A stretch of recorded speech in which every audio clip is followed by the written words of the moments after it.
What's going on, everybody? Welcome to the latest edition of the Stephen A. Smith Show, coming at you as I love to do at the very least 3 times a week over the digital airwaves of YouTube. As always, I always take a moment to thank my subscribers and followers because we now eclipsed over 643,000 subscribers. Appreciate the love. Keep it coming. I'm going to keep on coming, okay? This show, I'm starting off relatively quick because I don't like keeping people waiting.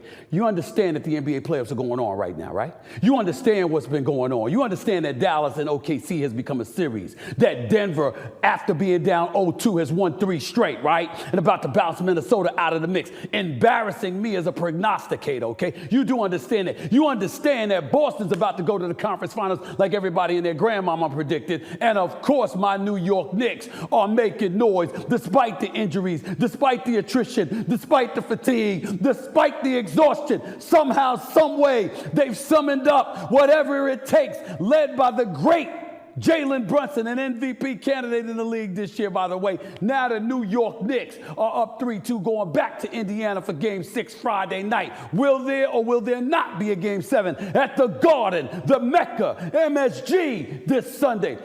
I could get into all of these opinions myself, but why do that when I got my big brother, my big little bro right here? He's a big boy. Make no mistake about it. He mean mugs everybody. Make no mistake about it. He tries to scare the public half the damn time.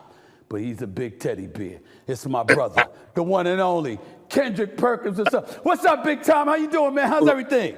What's up, S.A.? Hey, you know how it is. I'm in New York. I got the vibe. And let me say this. When the Knicks are winning, it's a beautiful thing for basketball. That's right. I'm telling you, especially the NBA. Now, tell us why, because you were at the Garden last night sitting courtside. Tracy Morgan, the great comedian, so Tracy Morgan sent the Phantom for you, picked you up, let you come up there flossing and all of this other stuff. You showed up to Madison Square Garden last night. What was that like, Big Perk? You know what? Look, I don't want the Boston fans getting in their feelings. I don't want the Oklahoma City Thunder fans getting in their feelings, or the Cavs, right? The Cleveland Cavaliers, because I played for those organizations. Great fan base, but it's nothing like that, what I witnessed last night. And I'm just being real. When you talk about the energy in the Madison Square Garden, being hostile at its finest, not giving a damn about his opponent at his finest, those fans are different. And when I walked in there, look, I don't know how it's been in the past, okay? I'm new to this family. Damn it, I was married into it, you know, by the way of you, okay? But at the end of the day, here's the thing.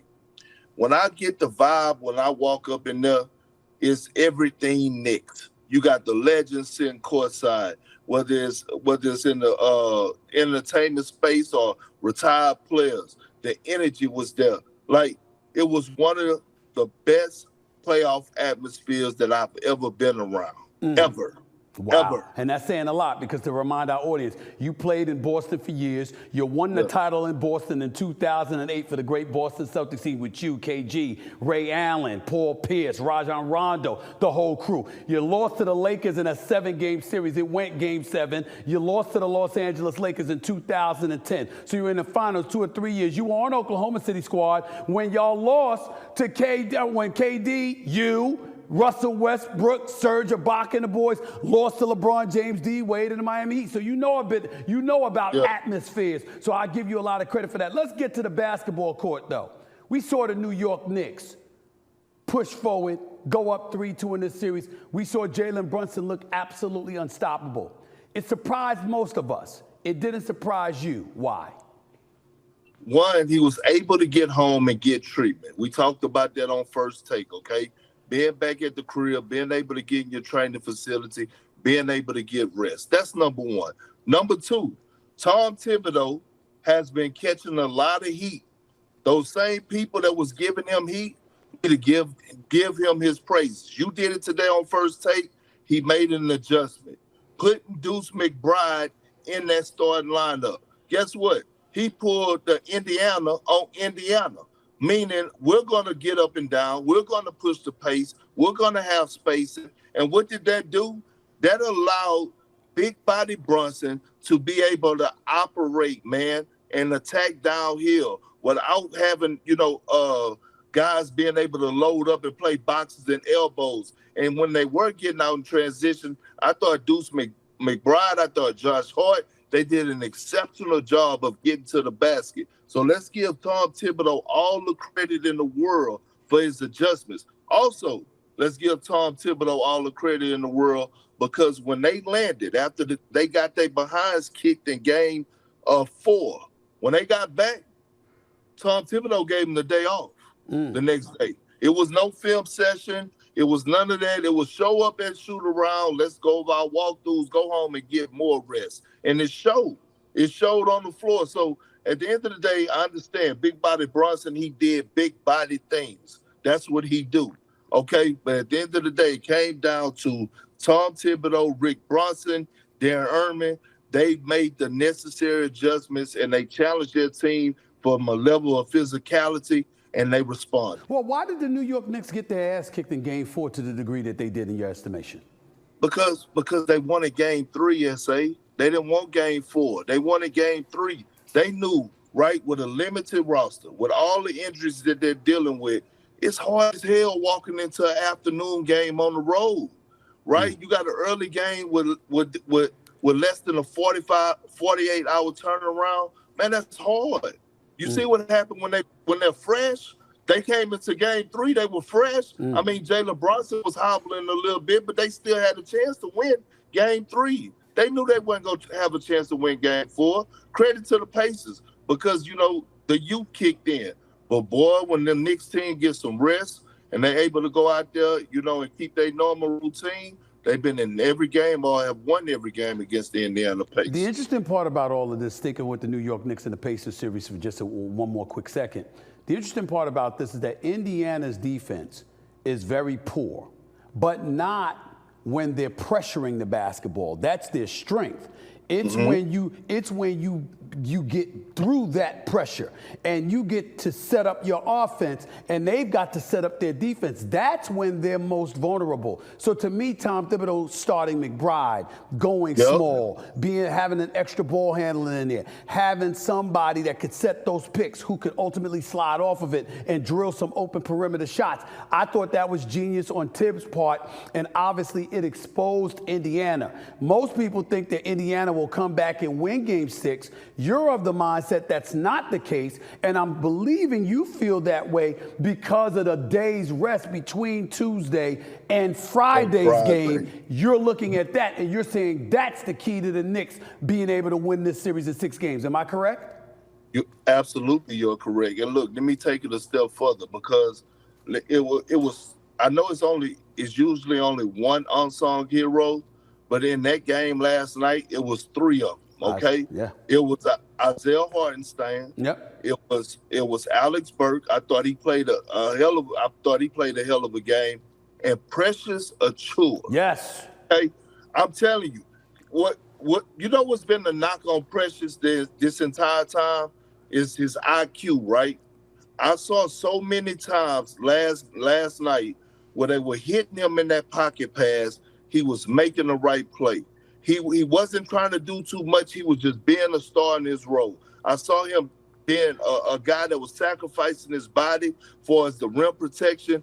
Isaiah Hartenstein, 12 offensive rebounds. A monster. A monster in the paint. So, again, those 3 unsung heroes. Look, I feel like with these days of rest, and when you have the best player in the series on your team, and Jalen Brunson, because he's starting to look healthy. What I saw last night, the way that he was moving, walking into Indiana, after we've seen this movie before, last series against the 76ers, I got all the trust in the world they could close this out in Game 6. Now, as I articulated earlier, you played for the Boston Celtics. You won a championship with Boston. You're beloved in that area. You and I were on a panel years ago at MIT, for crying out loud. And, I mean, Perk walked in the house and get a standing ovation. Home, he's one of their own, what have you. This season, haven't heard you raving about the Boston Celtics much. They are up 3-1, destined for a trip to the Eastern Conference Finals yet again. Yet for some reason, you don't seem to be that excited about the Boston Celtics this year. Why is that? What you want me to applaud the fish for swimming? I'm asking. That's what you want me to do? That's what you want me to do? We all know that when it comes down to the Celtics, It's championship or bust, okay? And it's going to be on the back of Jason Tatum and Jaylen Brown. They supposed to run through the Eastern Conference. Have you seen the Eastern Conference? Right. They went against the Miami Heat without Jimmy Butler. Okay, now you're going against the Cleveland Cavaliers. Donovan Mitchell is out. Okay, then next you're going to probably catch, who, in my opinion, the New York Knicks, who is going to put up a fight, but you clearly have the better team because you're more healthy, although they're missing Kristaps Porzingis. I don't give a damn about what the Celtics are doing right now in the Eastern Conference. It's about what they're gonna do when they get to the finals. Are they gonna complete the mission? That's what so when they get to the finals and they're up 2-0, then I'll start singing their praises. Until then, I'm cool. What I'm gonna say? Are you scared in any way that they could lose to the Knicks if the Knicks were to face them in the conference finals? Anything can happen with the New York Knicks. I tell you that much. It comes down to when I look at it, the level of physicality, and if Kristaps Porzingis is going to be available, right? Because I think that changes a lot of things when you start to factor in Kristaps Porzingis. If he's not there, right? I like the matchup between old man Al Horford and Isaiah Hartenstein. And I understand you have Derek White and you have Drew Holiday, but damn it, Big Body Brunson ain't playing no games, okay? And when I look at Josh Hart, I look at, hopefully OG Anunoby comes back for the Eastern Conference Finals. I mean, the perimeter defense is there. And we've not, hey, man, it could be a 6 or 7 game series, though. Let's transition to the Western Conference, because when we talk about, I've already announced to the world that the Minnesota Timberwolves have me. I've never been more embarrassed by a pick that I've made, not necessarily them winning the series. I thought they were going to sweep the Denver Nuggets. It looked that bad after game 2. And then we see the ascension of Aaron Gordon really come to fold. Jokic reminding us why he's now a 3-time league MVP. Jamal Murray hitting shots from half court. The champions have risen to the occasion. And as far as I'm concerned, Minnesota already looks defeated. That's what I say. What do you say? I say, one, you apologize too soon. I understand we both thought that the Minnesota Timberwolves was going to sweep them right after they went up 2-0. But I picked Minnesota to win this series in 7. What you picked them to win it in? Initially, I thought that they had a chance to win this in 7, but then I said, hell, this might be a sweep. And that's what I'm talking about. I said they were going to get swept. Okay, but the series is not over. Right. And you're going back to Minnesota. Okay, Denver won game 5. They first win on their home court in this series. Minnesota, all they got to do is return the favor. And I believe in Anthony Edwards enough to think that he could go out there and do what he do. I think Rudy Gobert is going to step up to the plate and finally not stop Jokic, but slow him down, okay? He can't walk out of the building. Stop right there, Perk. We saw in Minnesota, Anthony Edwards drop 44, and they still lost. Yeah, but the others didn't play well, S.A. And that's what I'm saying. I don't have faith in them. I think the others will play well, along with Anthony Edwards playing great. And I think they would get – I believe that Minnesota would get game 6. I strongly believe that. Anthony Edwards, we went from talking about him with all the superlatives you could imagine to now looking at him being humbled. He was talking smack to Jamal Murray walking off the court in game 4. Jamal Murray walked by him, ignored him, didn't say a word because it was like, yo, we spoke. We handled our business right here on your home court, beat you games 3 and 4. We're going to go back to Denver. We're going to smoke you game 5. That's exactly what they did last night. And now they're going back to Minnesota to close this series out in 6 games. What are we to think about the Denver Nuggets after we've seen the reigning defending NBA champions respond this way? Well, what are we to think about Nikola Jokic? Stephen A., have you thought about this for a second? Let's just say they do win this series. Right. And I believe if they do, they're going to go on to win the championship. Jokic is going to get, Hey, Sinead. Hey, what's up, Sinead? It's my girl. Jokic is going to get, he's on the verge of getting another championship and another finals MVP. Think about that for a second. Yeah. That man is scary. He's the best player in the world. We said this time and time again. That was the best performance I've ever seen out of Jokic last night. And by the way, Jokic said after Game 4 that Game 5 was the most important game of their lives, basically. And he showed it. I never seen him that aggressive like he was last night offensively. I mean, attacking downhill. At one point, he was running the point. I was like, what else can this man, what can't he do? Right. He does it all. Excellent. Well, let me stop you right there. Tell Sinead to come back to the camera. Tell her to come back to the camera real quick. Tell her to come back over here. Because Sinead, that's Janae Ogumake, in case y'all don't know, best female analyst in America right now, doing her thing, her and Andrea Carter. Janae, who's been on this show before. Janae, in a few minutes, I've got the one and only Flau'jae Johnson coming into the house, in studio. I just want you to know that. That's what's up. Coming. She is Any words you want to say about her before she comes on the show, real quick? Let me tell you, she was the best guard for LSU. She's got game on and off the floor, and I love that people say, "Oh, can she focus? Because she's one of the best rappers out there." She's like, "I'm going to show them with my game," and she really took the next step. So she's fire. She's awesome. Have you heard a rap game? She got a rap game with her. I've heard about her rap game. She got a rap game like that, y'all? Oh yeah. Oh yeah. She got some hits now. Some hits. What's that thing that was with Jermaine Dupri? That's what it was. She was on that show. But that's another story. Okay. But let's say, look, before you go, right? I know you know what I'm saying, since we bringing our guests, I got a special guest for you as well. Oh, it's not the same. Where you from again? Hollis, Queens. Hey, you from Hollis, Queens, That's right? That's right. I got somebody from your neighborhood. I got Chris Gotti in the building. What's up, baby? What's going on, baby? What's up, man? Oh, my boy. That's one of my homeboys right there, Perk. What's going on, guy? How you doing, man? Play ball. I said, yes, he do. The man played ball. Don't do that. He knows what he's doing.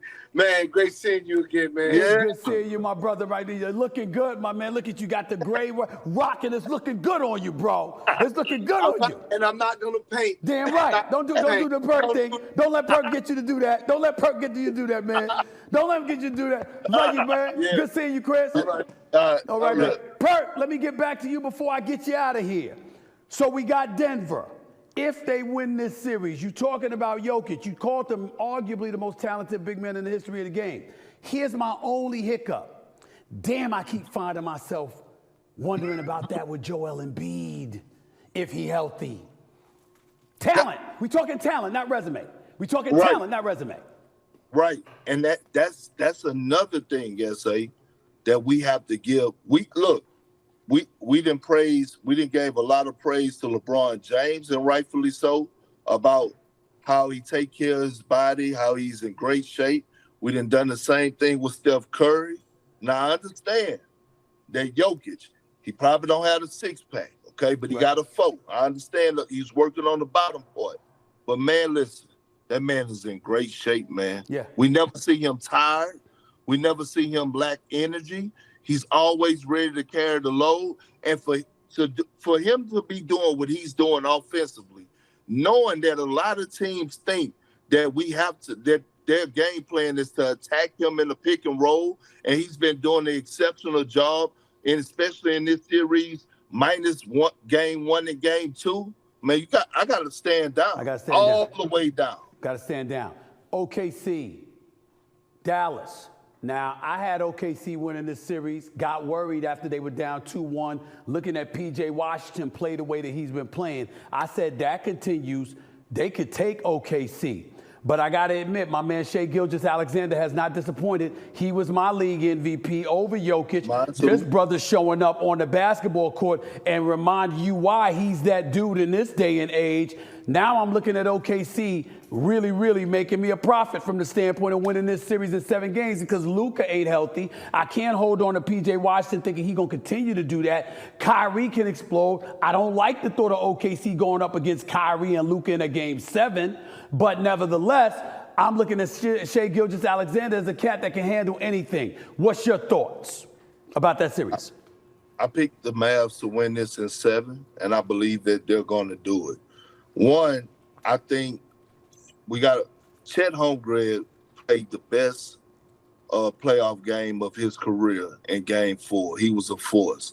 Do I think he's going to be able to sustain that level of play going against the likes of Daniel Gafford, who's been balling, and Derek Lively? I don't. I believe this. In the next 3 games, I believe that Kyrie Irving is going to be the best player in the rest of this series. I strongly believe that. I believe the championship experience is going to kick in. He's already been showing that, but I think he's going to rise to another level, and he's going to be trending on the internet, all for the right reasons, especially after tonight. Let me transition to a sensitive subject, and I'm going to call it a sensitive subject, and that is Bronny James. You and I were on First Take this morning talking about this, and just to reiterate what I said to the audience back then, right in front of you, I'm going to say it to this audience on the Stephen A. Smith Show right in front of you again as well. I've never seen Bronny James play. I know he's not a kid anymore. He's a young man, and I got to start watching him, especially since they're projecting that he could potentially be a second-round pick, whether that's going to be by L.A., Cleveland, or Dallas. That's the rumor. So everybody was trying to act like I was talking out my ass the other day when I brought up Dallas. They don't recognize the fact that Nico Harrison, LeBron James connection. They don't recognize LeBron and the connection with the assistant GM in Cleveland and his ties to Cleveland. They don't recognize the fact that Jeannie Buss and them will do close to anything to keep LeBron James happy, even at this stage and point in his career. It ain't gonna just include a 3-year deal. It could be that 55th pick in the second round. All of these things taken into consideration. To me, Bronny has done nothing wrong. He's got to go out there and prove himself on his own merits with his own resume. But what I talk about is I'm not blaming LeBron for doing this intentionally. He is a loving father looking out for his son. He obviously salivates over the possibility of wearing the same uniform as his son and playing in the NBA. He said this, and because of what he did and the attention it brought to Bronny, there was speculation Bronny didn't deserve to be a McDonald's All-American. Obviously, he's got health issues. He goes to USC. He goes to USC, only averages less than 5 points a game, but he's in the NBA draft. A lot of people are looking at it, and I think the amount of heat that's going to be brought down upon Bronny is something that is not of his doing, and it extends beyond just him being LeBron's son. It extends to LeBron James opening his mouth the way that he did and putting his son, albeit unintentionally, putting his son in a very difficult position and spot. You say what to that? I say it's all his fault. And the great thing about it is that LeBron James is not at the NBA countdown, right? Let this NBA Combine. I'm sorry, yeah. NBA Combine, excuse me.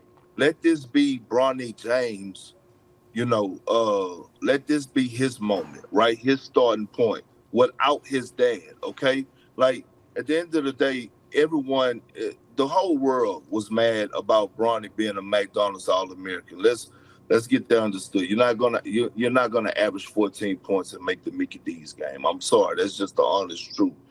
Do I think Bronny James could have a hell of a pro career? I absolutely do. I think he could be a Drew Bledsoe type player with a better jump shot. I think he has a high basketball IQ. I think it's gonna take time though. It's gonna take time. I could see him playing in the G League. I could see certain things to that nature. But Bron needs to fall back. You know who did a great job of doing that with his oldest son? Dwayne Wade. Dwayne Wade. He didn't push too much on him. He didn't put too much pressure on him. No, he let things play out the way that they were supposed to play out. If it don't turn out that Bronny James is going to be a good pro or even get drafted, so be it. It's not the end of the world. You move on. Now, you don't have to be your dad or do what your dad done. Now, look, he does have a good upside, Stephen A. 40-inch vertical. I see he measured at the height of 6'1", but he's athletic. He defends. He has a high IQ, and he can shoot the basketball. So and he's still growing. And he's still growing. Yeah, you don't stop growing until you're 21, right? I know that. I'm just saying, man, at the end of the day, Bron, just fall back. If he's listening, I'm pretty sure he is. Just fall back. Continue to let this be his pal, Bronny's pal, not your pal. You've had yours. If y'all able to share a moment where y'all in the NBA together, don't ever take that for granted. I believe that'll be the first time in NBA history, right, that a son and a father and a son share the court at the same time. But let this young man start to live his life. You know what's the crazy part, S.A.? What? That was the first time I ever heard Bronny speak to the media. Ever. And he sounded just like his dad. Sounded good. It was very impressive. He really was. Sounded composed. He was really good. Listen, before I let you get on out of here and we go to break, let me ask you about the Lakers coaching search. Two names prop up. I mean, we hear about assistant James Borrego and the other guys, but really the two names that we're hearing now is our colleague at ESPN, J.J. Redick, and, of course, Sam Cassell. Now, let me state for the record, I've been an advocate of Sam Cassell being the head coach for years. Yes, you know, this ain't no knock against anybody else, J.J., James, ain't nobody. I've been an advocate for Sam Cassell being a head coach in the NBA for years. He is a two-time champion with the Houston Rockets. He was in the NBA for years, got to the conference finals with Milwaukee. Remember when he played with Ray Allen and Big Dog Glenn Robinson and those boys. Sam Cassell, assistant coach under Doc Rivers, LA, Philadelphia, and Boston. Now, Sam Cassell has earned his stripes. However, there is J.J. Redick, who is considered a brilliant basketball mind. There is J.J. Redick, who's a commentator and is on the A team for the ABC games, calling them with Doris Burke and Mike Breen. And as Doc Rivers articulated the other day, Doc Rivers started off as a broadcaster before ultimately becoming a head coach, okay? We've seen this done before. I'm of the mindset, wishing nothing but the best for J.J. Redick. I find it more than a mere coincidence that him and LeBron James are doing that damn podcast together. I mean, we were born at night, not last night. So clearly LeBron James is interested in J.J. Redick being a head coach, and I'm not knocking that. But Sam Cassell has waited for years, and he's somebody that I think deserves this opportunity. That's where I'm at with it. What about you? I'm in the same place, right? Here's the thing. Let me say this. Again, Rob Pelinka, Jeannie Buss, this should not be a LeBron James hire when it comes down to your head coach. This should be an Anthony Davis hire. Oh. Anthony Davis is the guy that's in his prime. You have to bring a coach in that's going to have the best, that's going to do the best for Anthony Davis. Udonis Haslem. I had to call him and tell him I appreciated him yesterday. He did a great job on NBA Today. He came out and you know what he said? He said, I'm going to say it. He said, if you hire J.J. Redick, it's going to be clinical in that locker room. And he's right. He said it's going to be what? Clinical. Okay. Meaning, explain that to the audience. So what he's saying basically is that if JJ do get the job, is JJ words coming from JJ or are they coming from LeBron James, right? And no matter how you want to look at it, guys are going to be with that side eye like, yeah, all right. Yeah. Do he really mean that? And, you know, at the end of the day, it comes down to Anthony Davis, right? Take LeBron out of this. If JJ gets this job, his main focus needs to be Anthony Davis. But I'm with you. We just watched the assistant from the Celtics, I can't forget his name, who just got the Hornets job. Chris, I forgot. Chris, a great guy. But guess who else sitting on that bench? Who you just named? Sam Cassell, man. He's paid his dues. He's won at a high level for us as a player. He's played with Hall of Famers. He knows how to control Hall of Famers. He's had positive impact on every single player that he's coached. He's been under great mentorship. Why not give him an opportunity? Why not? He's paid his dues. Gotcha. I think he should be the lead candidate for this Lakers job. I'm talking about Sam Cassell. Got you. I'm with you. I got to get on out of here. Appreciate the time, Big Perk. Thanks so much, my brother. I'll see you soon. You know it's all love always. Always, always, always. See you soon, my brother. You take it easy. All right. Coming up, the WNBA tipped off its season last night with Caitlin Clark's debut in the Las Vegas Aces raising their banner as well. Did you see Kelsey Plum and Asia Wilson entering the arena? Who better to discuss that with than today's guest, a rapper signed to Jay-Z's Rock Nation, who's also a national champion baller, by the way, with a WNBA future as well. I'm talking about the incomparable Flau'jae, that's how I like to pronounce it, Flau'jae Johnson. She'll correct my pronunciation when we get back. It's the Stephen A. Smith Show in the house. Come on back in a minute.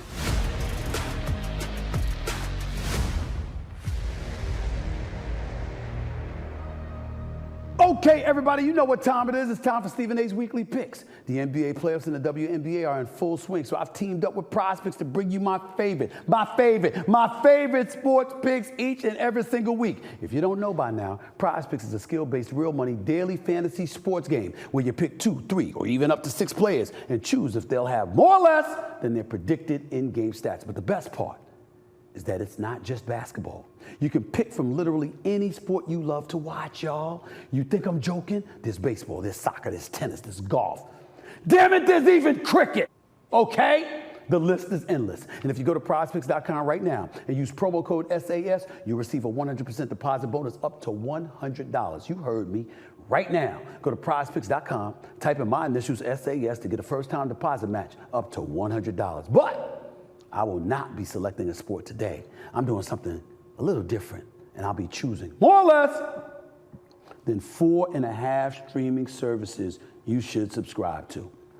How could y'all even ask me this damn question? Don't y'all know I'm a product of the TV generation? Don't you know how addicted I am to movies, okay, to television shows, sitcoms, stuff like that? HBO Max, obviously ESPN, obviously Stars, okay?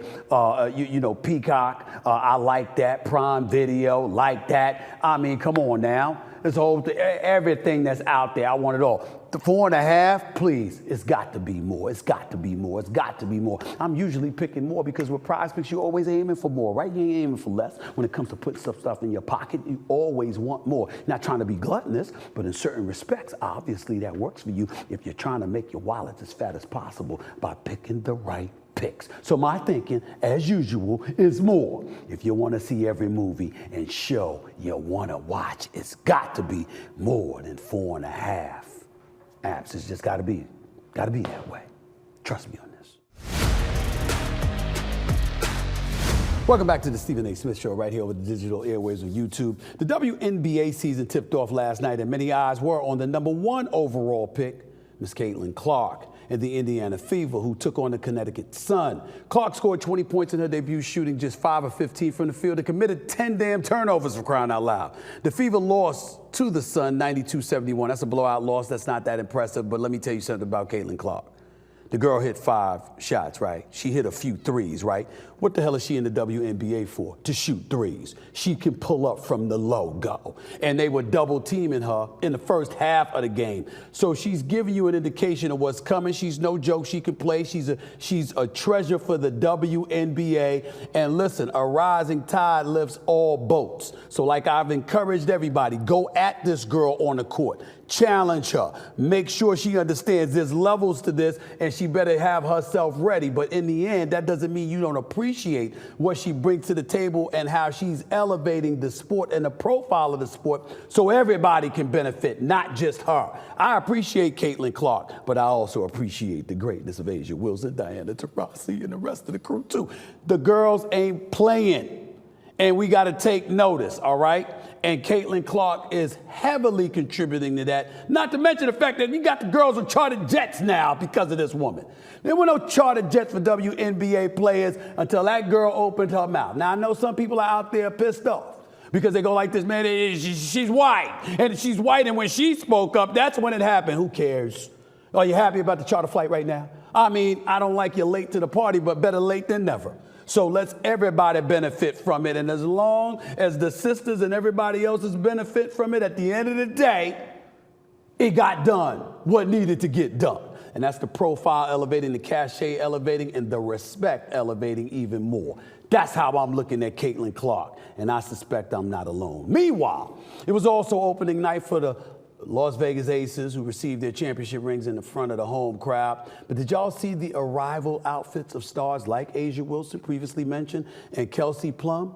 Well, social media did. Check this out, y'all. Look at Kelsey Plum right there. I mean, you got to be bold. You got to be confident to be rocking that. And I have to admit, A'ja Wilson, I mean, look, I'm a dad of 2 daughters. That's just me being the old-fashioned kind of dude that I am. I want you covered up a little bit more. But I'm not blind. A'ja Wilson looked pretty damn fly, okay? That's a fly-ass outfit right there. And she looked damn good in it, okay? And you're 6'8", 6'9", you got legs like that, I can't knock her. The outfit was slamming. She looked great in it, styling and profiling. I got to give credit where credit is due and stand down and say they both look pretty damn good. They really, really did. Athletic, with beauty, and obviously marketing genius as well. Got to give it up. The ladies are the future. They the past, the present, and the future, if you're being quite honest with you. Every man that's smart knows women are what makes the world go round. It's not really us. We just follow the lead. That's just the way it goes. Which is a beautiful transition to my next guest, because my guest is a big reason women's college basketball is on fire right now. She is a star player for the LSU Tigers, and that's not all. She's a fashion icon, a top NIL earner. And did I mention she's also a rapper with a big-time music career on the horizon? I'm talking about the one and only Flau'jae. We ain't gonna even say your last name. You're Flau'jae. Did I pronounce it right?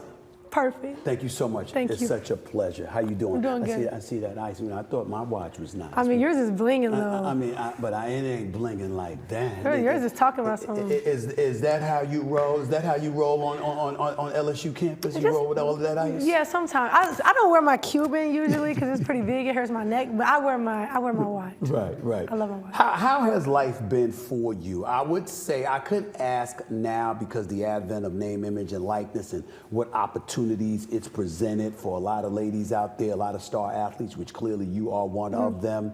But I would say since you won the national title, people forget, y'all might have lost to Iowa before. Yeah. You might have lost in the NCAA tournament, but the year before that, you were the reigning defending national champions. Right. What has life been like for you over the last couple of years? I mean, it's been life-changing. I'm not gonna lie, and I'm in the midst of it, but I'm still a fan of the game. You know what I'm saying? I'm still a fan of seeing Caitlin Clark, Angel Reese, all of these figures, change the game, and to be a part of that, as a fan first, is so dope. Even doing stuff like this, this is, I watch this on TV all the time. So thank you so much. Just coming up into it and being able to impact has just been amazing. What do you think the reason for it has been? I mean, is it the fact that you won a national championship? Is it the fact that women are getting more shine, more of a profile than ever before? What do you think the reason for it is? I kind of just think it's the time. It was a perfect time. As NIL started to become big, everybody thought the men were going to be the face of NIL, and then boom, out of nowhere, the women started running it. Wow. You know what I'm saying? Getting all the brand deals more and more. So it's just it was just a spike. I think it was bound to happen. Women's sport, everybody watches women's sports now. Well, first of all, I personally believe it's the wise way to go, because listen, I got nothing but love for my brothers, no doubt about that. But when you talk about marketing, particularly in this day and age, and making sure that you can rely and trust that folks are going to show up every day and market your brand the way you want them to market your brand. Right. I would trust the ladies before I trust us. I mean, and it's now it's superstars. We never really had stars in our game. Now we have stars. We have A'ja Wilson. We have Caitlin Clark. We got all the GOATs of our time in the WNBA. And I think it was just time, now that NIL penetrated college, it kind of made that way for sports to blow up. And it happened, and it happened so quick, and now it's a melting pot of talent everywhere. What was your first NIL deal? My first NIL deal was a shoe deal. I got mine in high school. Wow. Right before I came to college, I was signed with Puma. You got an NIL deal as a high school player. Yeah. You were a high school All-American. Yes. You were a high school All-American. Yes, Absolutely. absolutely. Absolutely. Hold up now. No, I'm not. Listen, I'm acknowledging it. I'm not. I know. That's why I gotta let them know. That's right. Let them know. You are a high school All-American. You're a McDonald's All-American in 2022, and that's when you got your first NIL deal, a sneaker deal. Yep. Sneaker deal. Who was it with? Puma. Okay. Yeah, I was doing negotiations and while I was studying for exams in high school. It was crazy because the year that I was going into college, like NIL had really became like people wasn't scared to, dibble and dabble with it. And I got my shoe deal and it was one of a kind, and I was so blessed. And even though I was going to a Nike school, I was still like having a shoe deal. It was crazy. Wow. Who negotiated your contract? Mama. Mama. My mama did. Ain't that cool? Ain't that cool? She the coldest. You ain't got to worry about. She ain't gonna try to take a higher percentage. She ain't gonna. She gonna talk to you, but in the same breath, she gonna have your best interest. You ain't got to wonder what the objective is when she's going into the negotiating room for you, because Mama gonna take care of you. Mama gonna make sure it's right, and Mama don't. My mama don't play, but my mama, she take her percentage or whatever, because she say, baby, this my business now. That's right. But she handled it like my mama's the one. When she talks to you about your business and about all the things you aspire to become, what's the kind of advice Mama gives you? Man, my mama. And by the way, tell the world your mama's name. We want to give you Mama Sashani. Yes. Tell the world your mama's name. My mother, Kia J. Brooks. Make sure your TFNA Management Company. She does sports and marketing. That's right. But no, my mom, she always tell me, you can make it happen. And then I kind of seen that growing up. Like, my mom was a single mother, raised me and my brother by herself, after my father was murdered. And she made it happen for us. I said I wanted to rap. She quit her job. She got me on TV shows. I want to play basketball, and I don't want to rap no more. She's like, no, babe, you're going to do both. You're going to be one of the biggest stars in the world. That's what she told me. So my mama kind of conjured up this whole plan, and I just happened to be extremely talented in music and exceptional hard work on the basketball floor. You said that you wanted to choose basketball. You didn't want to rap no more. And she said y'all were going to do both. So you didn't want to rap anymore, or you just wanted to prioritize basketball? What was it? So what it was, I had been rapping since I was 7 years old, and rap is different. Like, you go up, you go down. I was on a TV show, so I was super famous, and then stuff slowed down, money wasn't coming in. I'm like, all right, well, I'm just gonna hoop, Mom. She was like, no, baby, you're gonna do both. And how old were you when you said this to your mama? Well, I was probably, in ninth grade? Ninth grade. So you're about 14, 15 years old. Right before America's Got Talent. Right before America's Got Talent, at age 14 or 15, you telling mama, look, the money ain't coming in. That's what you said? But yes, you gotta understand though, like, after the rap game, I was getting booked. Like, I was doing shows, I was on the road. Like, I was kind of like a kid star, so I was getting money. And then I was supposed to sign this deal, and stuff just wasn't working out, and I was getting tired. I was like, Mama, hoop, because I could hoop. I ball for real. Like, that's like my safe space. So told her. But at that time, I wasn't even like on like a real AAU circuit. Like, I was just playing at LA Fitness. I was outside with the guys just playing. Right. But once I started training and stuff, and I seen where like this rap music and then basketball thing could really take it, I was like, I'm so glad my mama told me that. Now, when she talked to you about staying in the rap game, I'm going to ask you, Flau'jae, how's the skills? How's the rap skills? I don't know.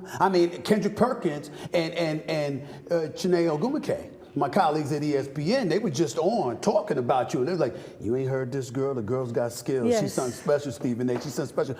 It's like that? It's like that. You got those kind of skills? I got them. Can you give me a verse? You want to hear something? He said, I want to hear it. The floor is yours. Let me see. Take your time. Take your time. I'm waiting. I got to hear this. I want to see this. Look. Big as the Superdome, Flau'jae sick as the spirit, she's super cold. I've been holding my weight, now I'm super swole. I'll probably be the first hooper that they actually play at the Super Bowl. Send my checks in all caps cause I'm super bold. Got a chip out in Dallas, my Luca flow, Mark Cuban dough. I assume you know that I'm soon to blow. Ain't nobody bigger than foe, a top Mavericks. Your team never did it before. March Madness, I'm mean when I get in that mode. I'm not average, and lean when I get on the flow. It's not balanced. That's just a little bit, just to let you know that my project about to drop. Best of Both Worlds, June 31st. It's coming out real soon. Oh my goodness. Oh my Lord. Oh my Lord. That was off the cuff? I mean, when I get in that mode, I'm not average. Y'all go get that. And I'm imagining you did that a lot with the fellas on the basketball court while you were competing against them? Man, like, music is in my blood. Okay. Like, music, my dad, Camouflage, he was a rapper from Savannah, Georgia. Right. He died before I was born, but man, he was on the way. He was on his way. He was signed to Universal. A lot of people knew him, and they killed him. So I always felt like I had to keep that legacy going, and then it kind of turned into my own thing. Wow. So That's a bigger reason for the music. Let me transition to that for a quick second. Obviously, it was before you were born, and you talked about your father was taken away from y'all. My condolences. Your mom, what would your mom say about him? What are the kind of things that she told you about him? Because I imagine she sees him when she looks at you. Yeah, she does. Like, we look just like, we've seen on pictures all the time. My mom always told me my daddy was like kind. He always made people smile. He was charismatic. He could light up a room. So she always told me good things, and I wanted to embody that. Like, I always try to be like my dad, and I feel like the way that I do that is I connect with him through music. You know what I'm saying? Because like that's the only thing I have. But like from him. Right. Because I'm asking, is that ultimately what inspired you as well to stick with the rap game? Yeah. Yeah, because I will always think, I go back to my city and be like, what could have been? But, you know, I just feel like there's a bigger what reason. could have been is what is. Because what you're doing, obviously he's inspiring that. Mama's reminding you of the inspiration you're provided. Yes. You're being provided. So clearly it's like it vicariously through you, she's living, seeing him. It's a beautiful, beautiful thing. Rock Nation, Jay-Z and the crew. You connected with them now. The big dogs. Man, let me tell you how that happened. Please, I'm listening. My man JJ, Mello, Mello's manager, he wanted me to play on his AAU team, right? LaMelo Ball, because he got a Puma circuit. He was like, she signed the Puma, that would be great. But my mom was like, bro, she a rapper too. Like, she can't just do that. Like, we got stuff going on. He was like, okay, bet, send me some music. Next thing I know, I'm on the phone with the president of Rock Nation. They like, Flau'jae, congratulations, we want to have you. I'm like, oh my gosh. At this point, I think I'm like 17, 18, like, it's probably going into like my senior, junior year, right? After that, my life kind of changed. So they was like, you know, we want to sign you to a distribution deal where you can own all your masters and where you can have creative control. We don't want to lock you in a deal, right? So Which I know is music to your mama's ears. What? That's a businesswoman right there. Own your own masters, My mom- not being locked in, having the freedom, the independence. Yes, that sounds, I ain't met your mother and I know that. Oh, you're going to love her. Oh, yeah, You gonna love I'm her. sure. You're going to love her. She was like, yeah, that's the one we want. And I grew into the deal. And then as I got older, went to LSU, my brand grew, the music started flowing more. You know, I just signed a bigger deal. So, and I'm still, you know, owning my masters, still in control. It's really a boss deal. So, you know, the people at Rock Nation, they just want to see me grow into like a boss. Like, look who came from over there. A lot of billionaires, and that's OG what, Juan, you know what I'm saying? OG Juan. Like, you know, that's my boy. I'm on the cuff. I'm going that way. That's right. No question about it. 17 NIL deals worth 7 figures. That's where you're at right now. Wow. I imagine you knew that, but when you hear it, and it reaches that realization, it involves, money, sure, but a lot of commitment. Yes. How do you feel about that? I feel real strong about it because the money is a blessing, don't get me wrong. Like, I got to change my family life and invest in everything, but the thing for me is more so the accountability and the building that business brand and trust. Because if you promote something and you do everything you're supposed to do it, you're going to get more and more deals. You're going to get more and more good karma. So me is handling my business, being a businesswoman, not playing on people's time, handling business. If I got to do the posts, I got to do the content, that's what I got to do. You know what I'm saying? But that only line up for bigger things. So I'm happy to be able to have that on my plate. Like, a lot of kids don't have NIL deals. People think you go to college, I'm about to get this NIL. It don't work like that. So I'm blessed to be in a predicament because so many college athletes That's a very adult thing to say, and it's a credit to you that you get that already. There are people who are older than you that still don't get that. Do you see that? When you do see it, do you say anything to them about it? How are you, knowing the experience that you have and the credentials that you bring to the table, to back up any word that you utter out of your mouth and influence lives? What kind of responsibility do you feel towards that? And do you embrace it in terms of reaching out and talking to people to educate them about the kind of pitfalls they need to guard themselves against? Stephen, I get it. You gotta realize where I come from. I come from Savannah, Georgia. You know what I'm saying? Like, that city is nothing to play with. My dad died in that city. My dad got killed in that city. My stepdad got killed in that city. So, like, it's bigger than me because I see kids. I made it out. I know that I didn't see nobody in a predicament. I couldn't grab and reach and touch nobody in that place. I want to build a resource center in my city where I could really leave an imprint on my community, because that's where I got to start. I want to show them that you can make it happen. You don't got to sell drugs. You don't got to rob. You really don't even got to rap. You really don't even got to play basketball. I'm going to get my degree too. You see what I'm saying? So I'm just trying to show the kids, like, you can do it in a positive way. That's what I'm doing, and I'm definitely going to lead it. Like, that impact is so necessary. I always use a quote: make sure you aspire to inspire before you expire.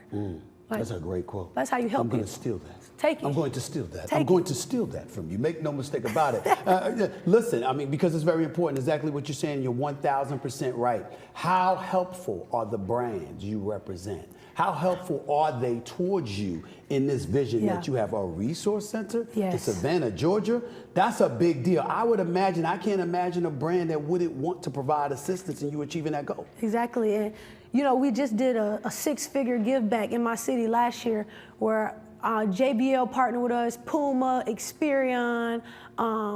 We partnered with, it was more of my NIL partners. I'm looking at Meta, Raising Cane's, Taco Bell. I'm seeing a few partnerships. So many people. We did a give back. 3,000 people came out. We was able to bless so many kids, so many parents. But that was just the start of it. I'm doing that annually of give back and trying to do things during Christmas and just build up that foundation side. You know, I watched you. I remember during the NCAA tournament, particularly when y'all lost, and Angel Reese, you sat by her side and spoke up about your former teammate. I love that girl. She's special, special talent, special person. I thought that at times, I said, because she's bold and she's strong, and you know, you could see how defiant she could be, because when you try to come at her, she gonna fight. That's what she does, right? But I also felt like there were times where she was going to possibly set herself up to be a target. I was worried about that.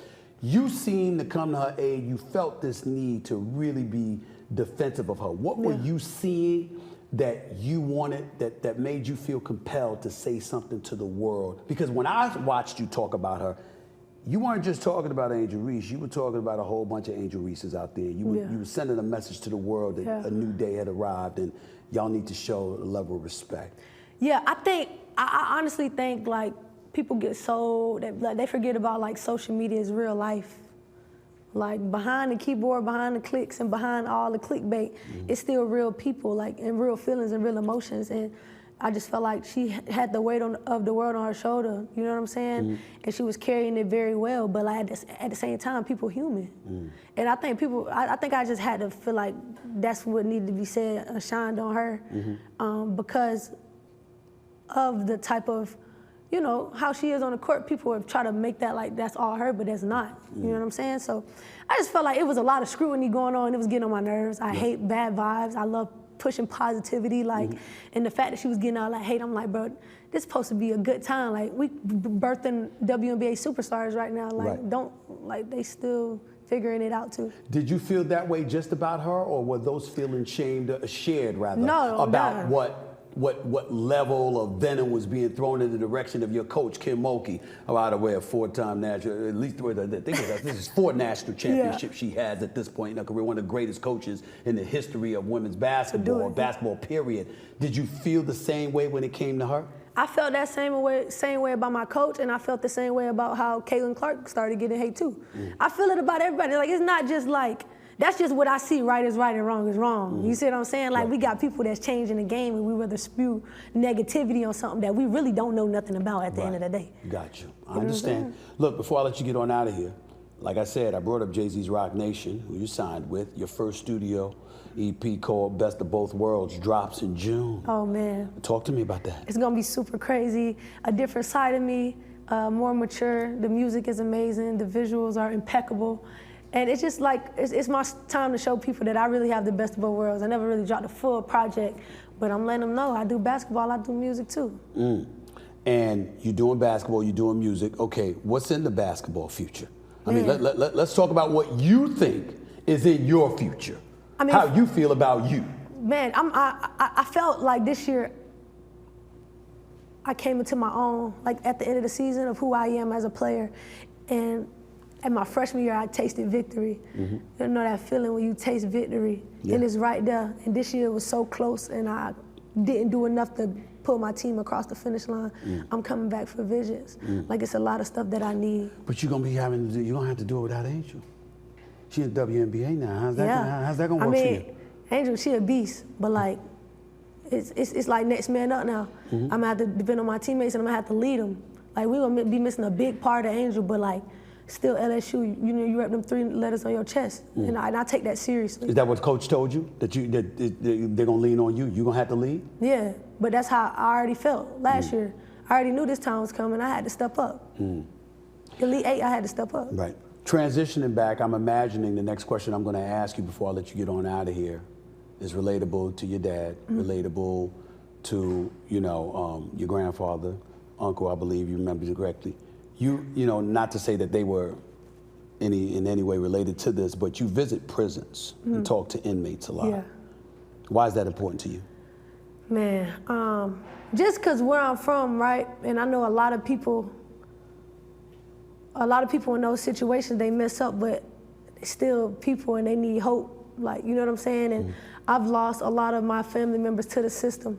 A lot of friends going the wrong way, like, you know what I'm saying, and just coming up to where we come up. So, like, you know what I'm saying, just trying to survive, you know what I'm saying? So I try to just give people hope. Like, I'm not the type that's gonna be, okay, I'm here, and I'm at the top of the pole, you know what I'm saying, but I don't forget about the people at the bottom. Those people need hope too, you know what I'm saying? So I just try to impact people in any way that I can. Some people just need motivation to spark that change. Some people just need to hear the right thing at the right time from the right person, and maybe I could be a vessel for that, but. I think you can too. The only thing that I would worry about is that you're so terrific, it will only build expectations. And in the process of building expectations, I'm not talking about you as a rap artist, I'm not talking about you as a basketball player. I'm talking about you as a human being, because you're going to be so impactful, because you're already so impactful. People will expect more and more and more. And the same people in your inner circle that's going to be that, do this, do that, they're going to be the same loved ones that's saying, okay, now it's time to dial it back because they asking for too much. It's too much weight on your shoulders. I wonder about that, and are you ready? Is anybody, I'm imagining mama is going to be at the front lines bracing you for that, and also protecting you from that. Yeah, my mom, she says it all the time. She kind of, in my team, they's like, we got to protect you from yourself. Like, sometimes you too nice. That's what they tell me, like, sometimes you too nice. And I'm learning. You know what I'm saying? My mom always tell me, don't touch that. And I was just like, I got to touch it. Like, you know what I'm saying? But I'm learning as I go. So I try to make everything make sense. And I really listen to them though. Like, I give them a hard time, but I listen to them. And I got a lot of advisors around me, so they advise me to do it. You know what, you sitting here talking to me, we sound like we got a lot in common, especially in terms of our background. But the one thing that we don't have in common is when they say you too nice. Nobody accuses me of being too nice. Nobody accuses me of being too nice. But girl, you're an inspiration. All the best to you. I'm so proud of you. So happy for you. Always, always, always here for you, whatever you need. I know you're going to do big things. And good luck next year. No question about it. My thanks to the one and only Flau'jae being right here in the house. And be sure to check out Best of Both Worlds in June, just like I said. All right, coming up, Tyrese leaves the stage and the building in the middle of his concert. But why? And Aaron Rodgers is making waves again with his controversial comments in an interview with Mr. Tucker Carlson. I've got something to say about all that, plus more. Plus, I'll react to your tweets as well. Stick around. You're watching the Stephen A. Smith Show right here over the digital airwaves of YouTube. Back with more in a minute.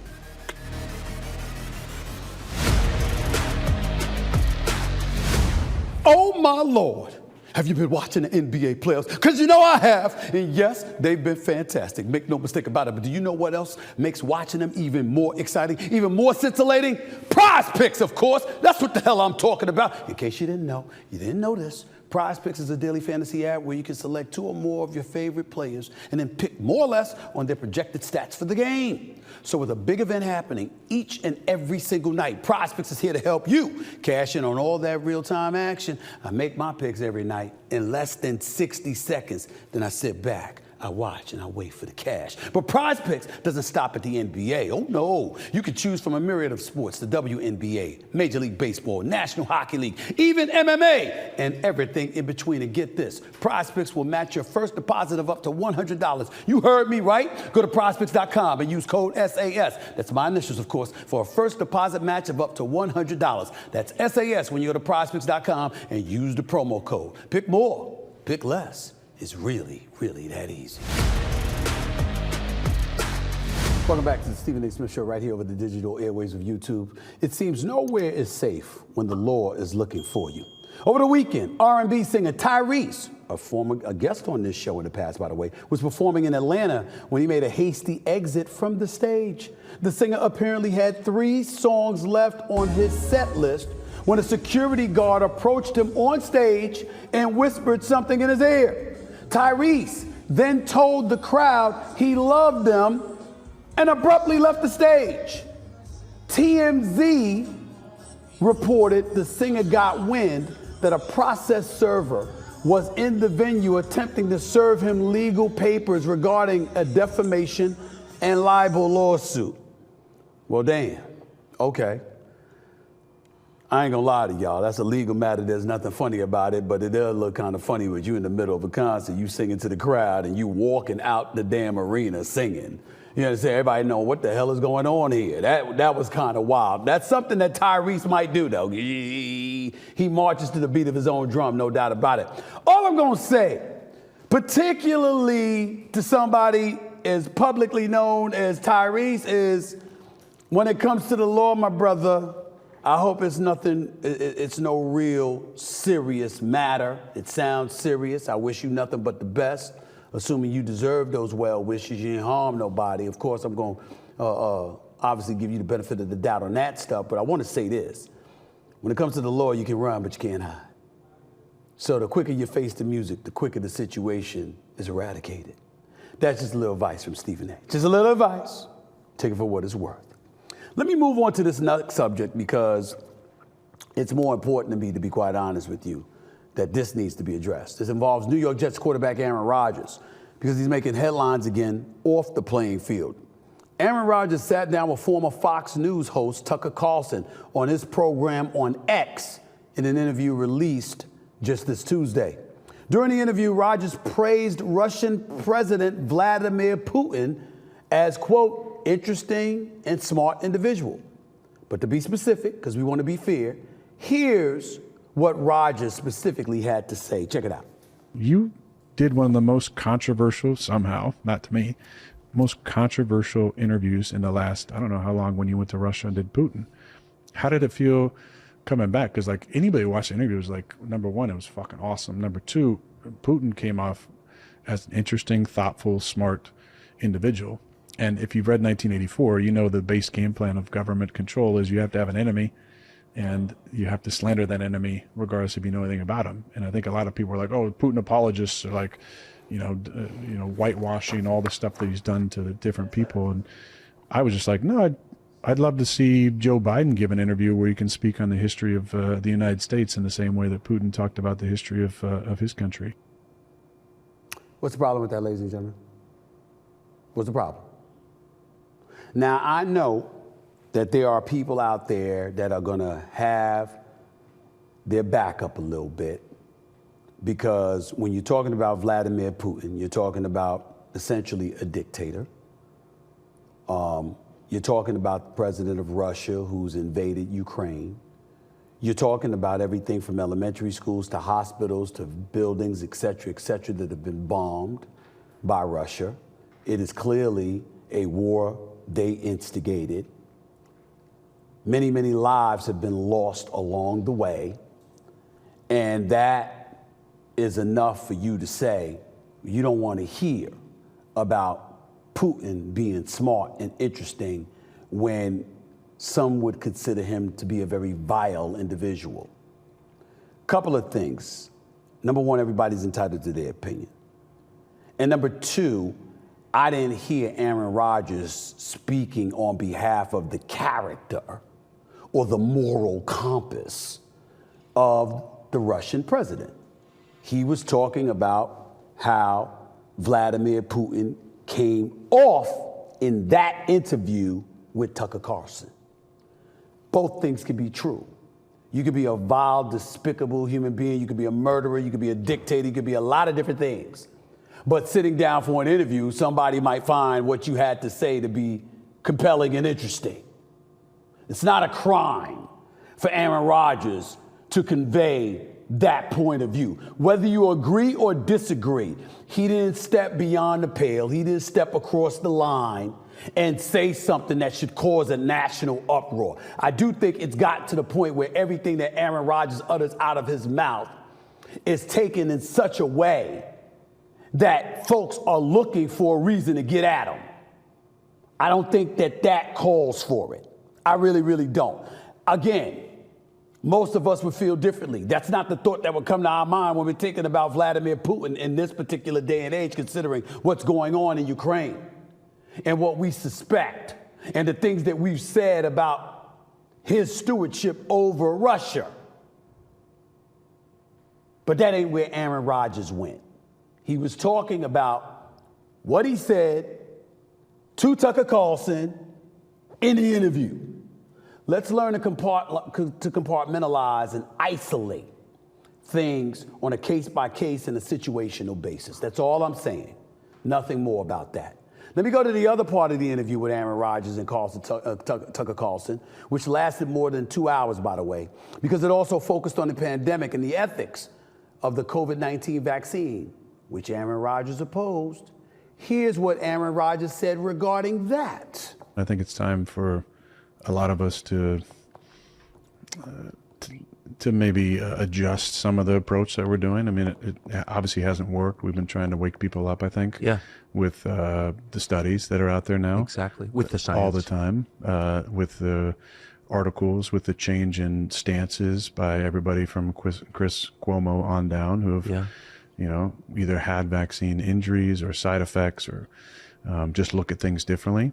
And it's caused me to, I think, have a little bit more empathy and compassion for those people who had a ton of fear, thought they were doing the right thing for themselves, for their friends, for their families, and went through all the mass formation psychosis that we all did. Yes, that's right. Full court propaganda against us, and are now going, oh shit, maybe that wasn't the best. Maybe they lied to us. Maybe they weren't being truthful. Maybe this wasn't safe. So I think it's important for us to, if we want to make a difference, which I do, and I don't necessarily want to be way a part of the conversation anymore, is how do we call people forward to with compassion and kindness that just come over to the side of being awake to what's going on, because I think we all need to come to the grips that this could happen again.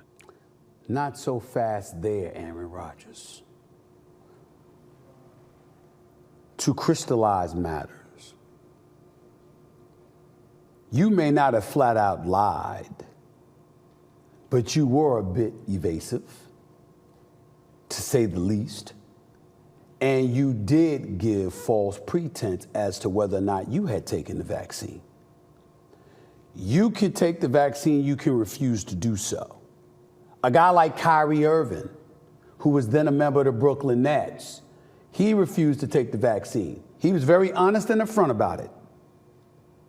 And a lot of people out there mistakenly thought I was getting on him for not taking the vaccine. I wasn't getting on him for not taking the vaccine. I was getting on him because it was the latest excuse for him to miss work. He had played 29 games that year.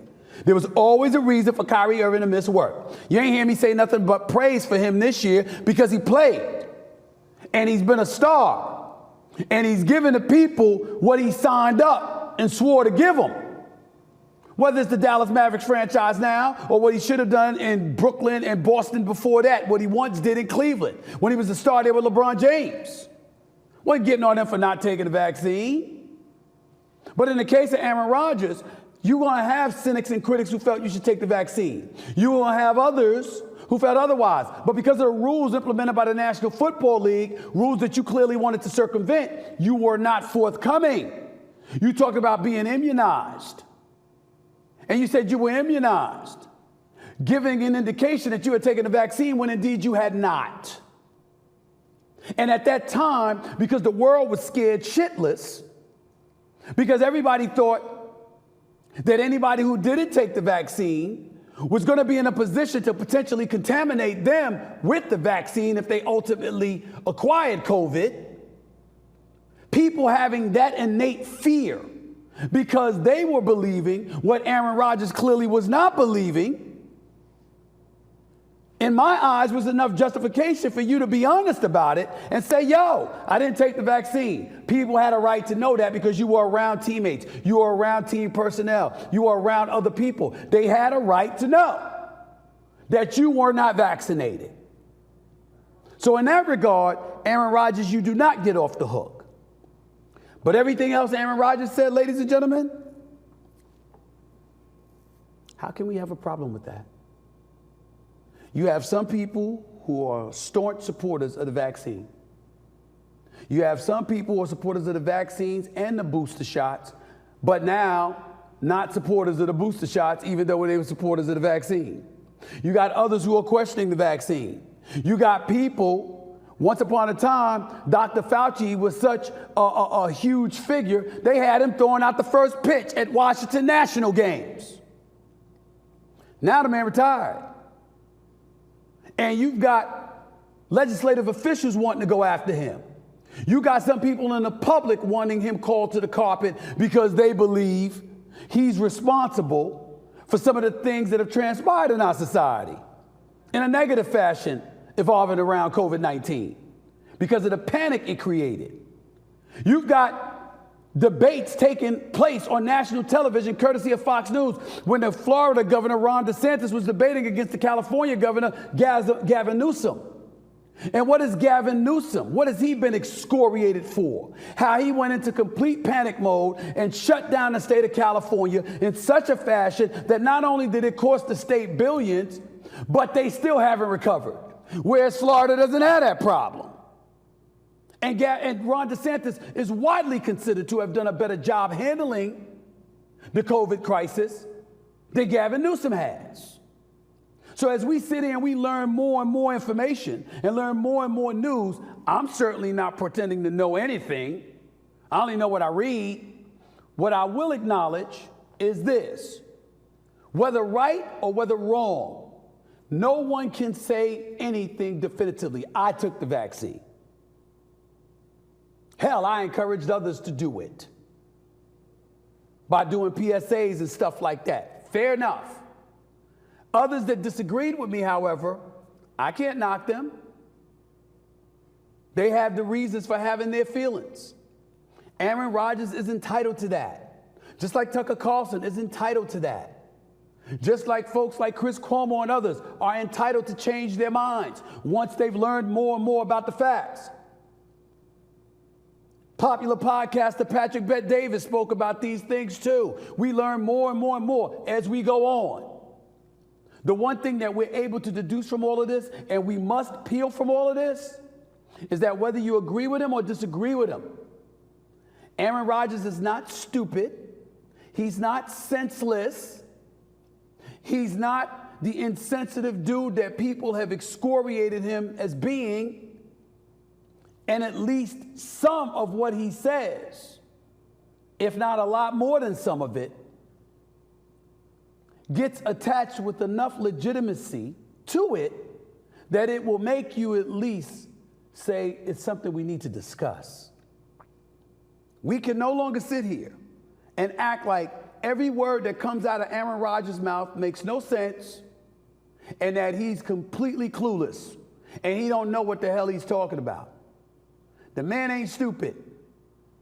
There are people like Joe Rogan and others who've agreed with him and a lot of the things that he has said. Just because we dislike things sometimes don't mean we get to dismiss it as completely false. I don't know. I don't know the answer to these questions. But neither do a lot of people who think differently than Aaron Rodgers. So if we don't know, who are we to say he doesn't know? It's worth listening to. That's all I'm saying. It's worth listening to instead of jumping to this conclusion that he's somebody that needs to be vilified and excoriated. I will say this about Aaron Rodgers, though. We really don't give a shit about what you're saying when you ain't throwing that damn football. Get your ass back on that football field and remind us that you that bad man that I know you to be, because you a bad brother throwing that damn football. That ain't some shit to be debated. We know ain't no debating that. You one of the best to ever do it. Get your ass back on the football field. Let's see you throwing more than talking. That much I will say. Let me get to some of the tweets before I get on out of here for the day, though, because this is what it's all about right here, too. At Gotham Chief tweets, hi there, Stephen A. Who would win in a fight, Kermit or Elmo? I think Elmo. Because, I'm sorry, I apologize. I'm going to say Elmo. I apologize, Elmo. Because I think he's more volatile than Kermit. Volatility usually wins fights. They're the people that want to fight all the time. They usually win. They don't win all the fights, but they usually win some of them, most of them. So I'm gonna go with Kermit. Okay? I'm sorry, Elmo. I apologize. Elmo. Let's go to the next one, please. At D Fox Muse, who do you think won the rap beef, Kendrick Lamar or Drake? Well, I'm gonna have to say Kendrick, because it looked like a beef that Drake wanted to squash more so than Kendrick.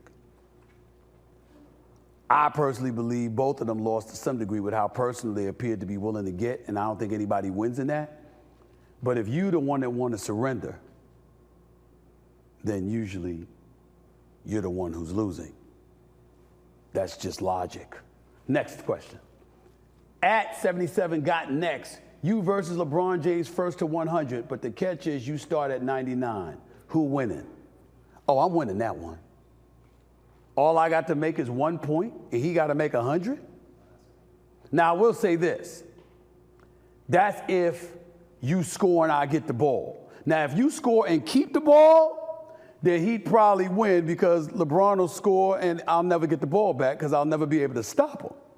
But if I get numerous bites at the apple and all I got to do is score one time to beat LeBron James, I'm at 99, and the first to 100 wins. Oh, I'm beating LeBron James. Can't call him King James.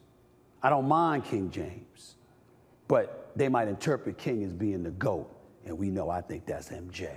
So that's how I roll. I got to get on out of here for the day, you ladies and gentlemen. Thank y'all for joining me. Really, really appreciate it. Thank you so much. This is the Stephen A. Smith Show right here over the digital airwaves of YouTube. Appreciate your time. Thanks again to Flau'jae. She is phenomenal, phenomenal. What a beautiful, bright future ahead for that young lady. She is special.